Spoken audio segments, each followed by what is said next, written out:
Hi there, this is Instructor Susan Klumpner again. As I said, I'll be uploading weekly videos with a little bit about the assignments for the week, as well as a short lecture on some of the topics that you'll be expected to read about. So all administrators and EDs are concerned about money constantly. And this week is about managing money through the use of budgets, creating a strong development plan, through the cultivation of private donors, writing grant proposals and statements of need, and finding funding that works for your organization.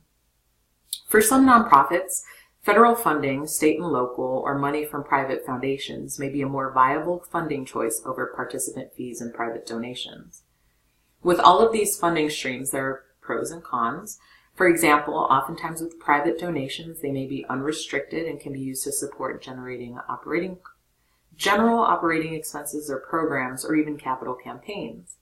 However, with government grants or many foundation grants, there may be restrictions on using the funding towards certain types of programming or even to be used for a specific program.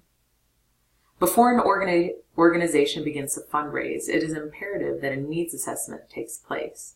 Is the program that you're trying to fundraise for an actual need within the community? How dire is the need? Is it a perceived need, an expressed need, or a relative need? Being able to explicitly describe what it is that you as an organization are trying to do and how you're measuring success will ultimately help strengthen your likelihood of a fundable project. So I have a few suggestions that I've picked up in my experience as an ED and that are reinforced in this week's readings that ultimately will help you become a more successful fundraiser. This, by the way, are important skills for anyone who is working within a nonprofit organization, from ED to Director of Development, to grant writer, to program staff. Number 1, there has to be a person in place who can dedicate time to seeking new funding sources and who can use this time to apply for grants. Number 2, mission and vision have been consulted or even revisited, and all stakeholders involved with the nonprofit support it.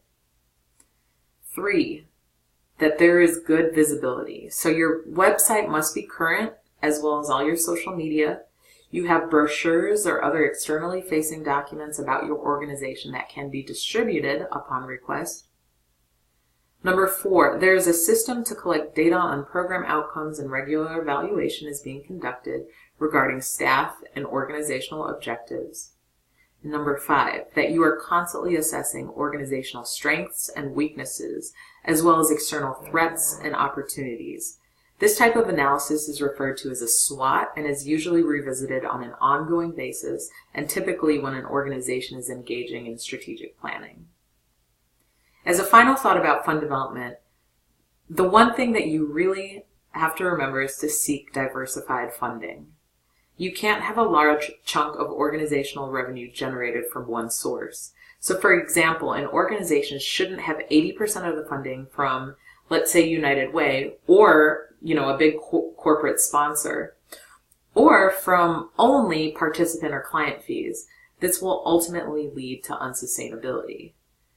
I'd like to refer you to Chapter 13 in Effectively Managing and Leading Human Service Organizations, which discuss 50 considerations for reducing costs.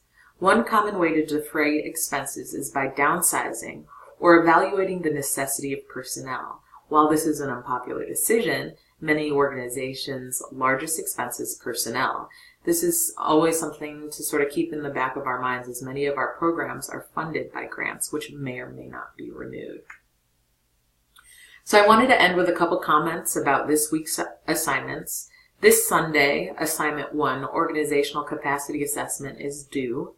It's worth 50 points and will map onto the following two assignments. Right? So a couple of reminders.